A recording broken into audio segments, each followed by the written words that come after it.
Hey pen people, we're going with an old school hands video today because my work schedule is crazy and this will help me get a video up faster because it doesn't require as much editing. So thank you for your patience with that. So this is a TWSBI Eco. It's a very popular pen and has been for quite some time. And this is the Monteverde MP1. It's a fairly new fountain pen on the market. My guess is that Monteverde came out with this pen to directly compete with TWSBI. And my goal with this video is to figure out, is Monteverde doing a good job competing with TWSBI? Should TWSBI be concerned? Is this going to be the TWSBI killer? Or is it just kind of another meh average pen? Also, I want to mention that Jowo Brands sent this Monteverde MP1 to me for free in exchange for a review, but that is the only thing that they are compensating me with for this review, and I'm going to do my best to be as objective as possible. So what we're going to do is I'm going to go through a step-by-step comparison of all of the different parts of these two pens, and then I will give you my final thoughts on what I think as far as, is one better than the other? Should you avoid one and go with the other, and all of that kind of stuff. So the first comparison to note is that the TWSBI Eco is currently listed right now for $33.99 on Goulet Pen's website. I go there just as a reference sometimes. And the Monteverde MP1 is currently listed at $52. So a fairly significant price difference between these two pens. I almost wonder if this is more intended to compete, price-wise at least, with the TWSBI Diamond 580 pens, but it has a lot that's in common with the TWSBI Eco, so it's still a good comparison. Okay, let's talk about the material that these pens are made out of. So the TWSBI Eco, other than the nib and a couple of metal highlights, is completely made out of acrylic. I guess I don't know exactly what the piston is made out of, but the pen body and cap in general are made out of acrylic. It's very pretty, very shiny, very clear, very nice looking. But acrylic, at least from my experience, is not always the most durable material. There have been rumors of TWSBI pens cracking since the dawn of time, and I can confirm, at least from my own experience, those cracking issues. There is a crack, might be kind of hard to see here, right on the bottom there. And if I swipe my finger here, you can see I get ink on myself as I use this pen. So this pen unfortunately is dead. I filled it up just for this video. I don't currently use this pen much. It took about 2 years for this pen to crack on me, and people like to tell me that it's my fault, that it's user error, but TWSBI is proud of the fact that you can disassemble pens, that you can tinker with them, and you would think that they should be robust enough for that kind of thing. But from my experience, removing the nib and putting it back in and all that kind of stuff just put too much pressure on the grip and cracked it. In general, I don't really like friction fit nibs because I just feel like they're always a liability regardless of the pen that you have. Okay, so this pen, the Monteverde MP1, is a little different. The cap and the piston knob are aluminum. The pen body is not acrylic, it is a polycarbonate, I believe. And I don't know my different materials super well, but what I have heard is that polycarbonate is a stronger, more industrial type of plastic. I'm guessing that this is going to hold up better over time than this. Time will tell. This is a new pen, for me especially, but also sort of new to the market in general. But yeah, time will tell. The only other thing I should mention as far as the materials go is that they both have O-rings in very similar places. So there's an O-ring here that helps with closing the pen and helping it to feel nice and snug when it's closed without over tightening it. And then there's one here to help post the cap on the back of the pen. And TWSBI, you got the same thing here, O-ring, and then O-ring right there. One thing that's a little bit different between these two pens is the size. You can see here that the MP1 is a bit longer. They're similar in width, very similar, but the MP1 is a longer pen. Let's take the caps off here. Okay, so different size nibs here. So this is a number 5 size, this is a number 6, a couple millimeters longer when it's unposted on the MP1. Let's post some really quick. I think both of these pens are going to be a little bit on the awkward size if you post them, but some people may still want to do that.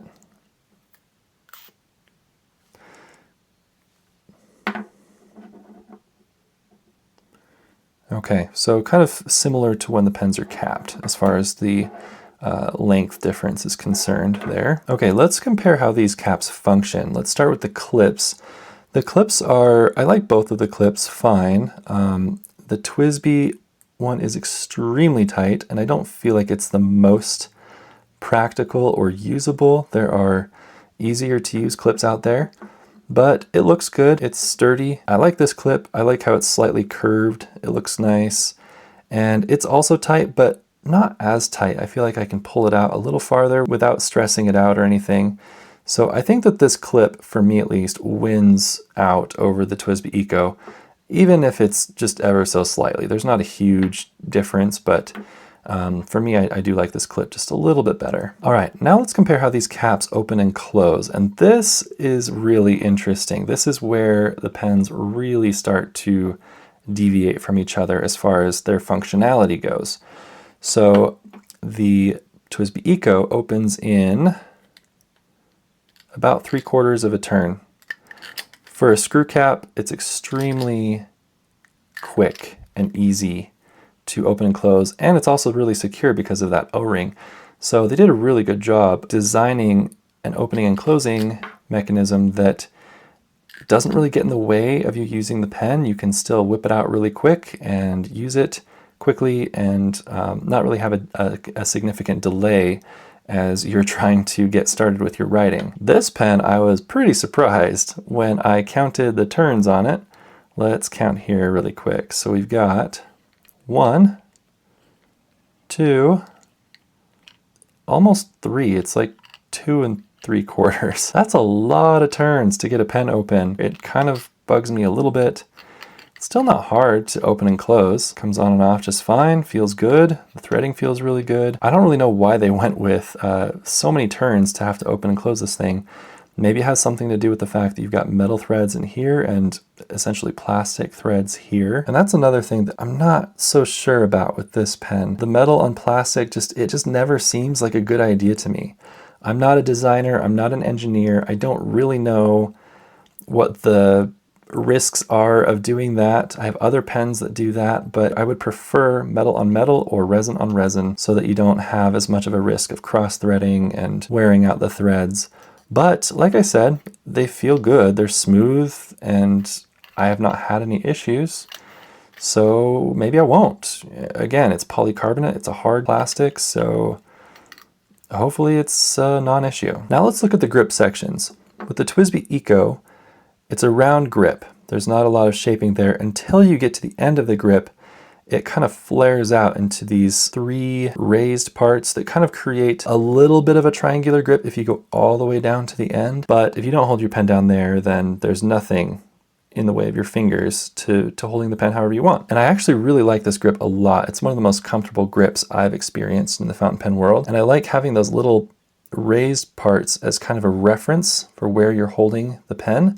That's really nice. I feel like it's the best of both worlds as far as triangular grip versus standard grip. It's there to help with reference if you want it, but it's optional to use it that way. So I really like that. And you can see how this pen is getting ink all over me from that scratch. Oh well. This pen, the MP1, has a very different grip section. It actually is very much like a Lamy Safari. It has a very similar shape to a Lamy Safari grip section. The only difference is it's not quite as dramatic as the Lamy Safari. The cutouts are shallower. So if the Lamy Safari drives you insane, this might drive you less insane. Another thing that's really interesting and that is different from the Lamy Safari is that not only are there facets here and here, but there's also a facet on the bottom.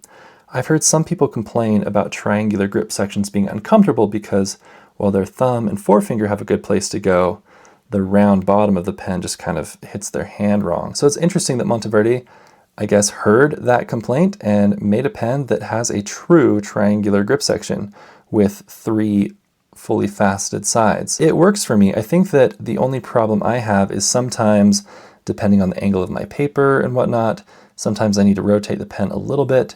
And then this facet on the bottom, instead of being flush with my finger, my finger is suddenly on the edge of it, and that can be slightly less comfortable. But in general, I haven't had any problems with comfort with this pen. It's perfectly fine to write with, and I've really enjoyed using it. Speaking of writing, let's talk about these nibs really quick. So the MP1 over here uses a number 6 Jowo nib with the Monteverde logo and branding and all that on it.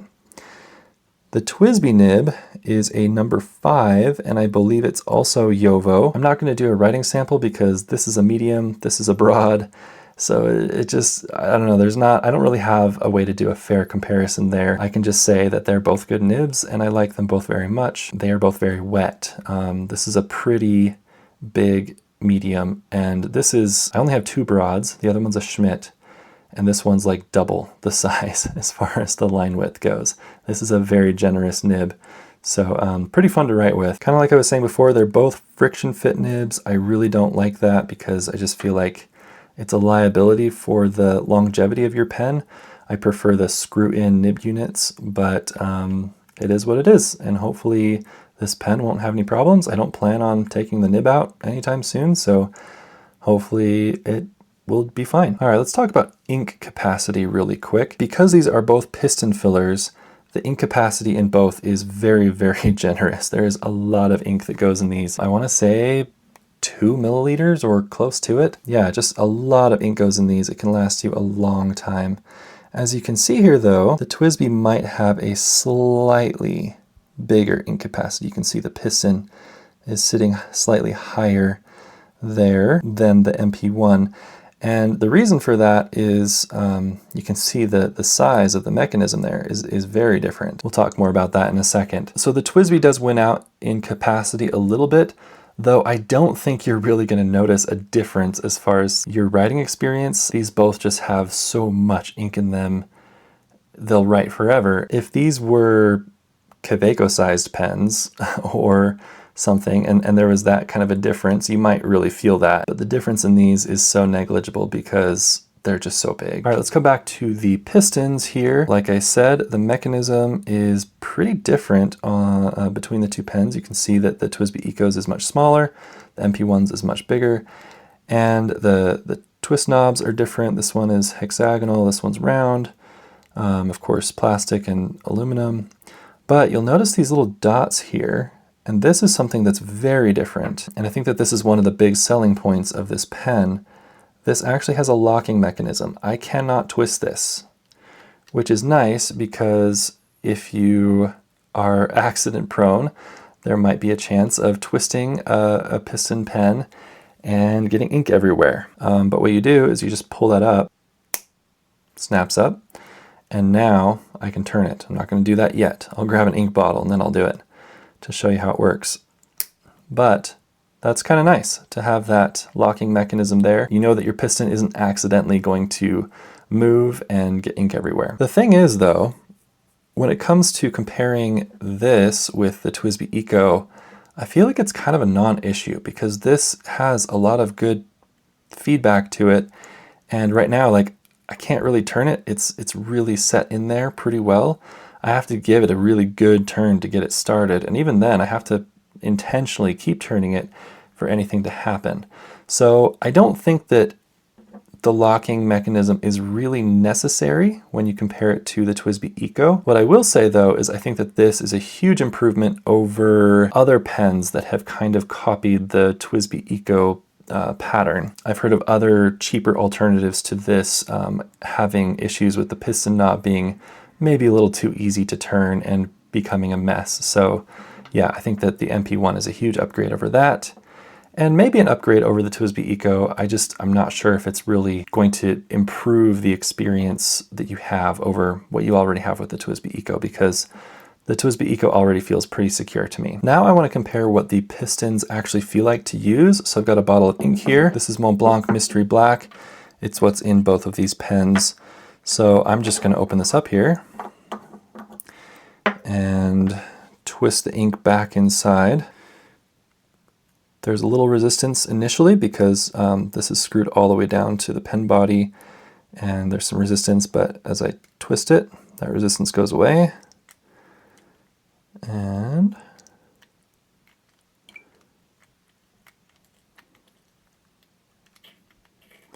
Yeah, the mechanism is really smooth, it feels really good. I'm not going to fill this back up because I don't want to get more ink on my finger. Okay, for this one, it's kind of hard to pop that up. There's a lot of resistance to it. I don't think there's a problem with that though.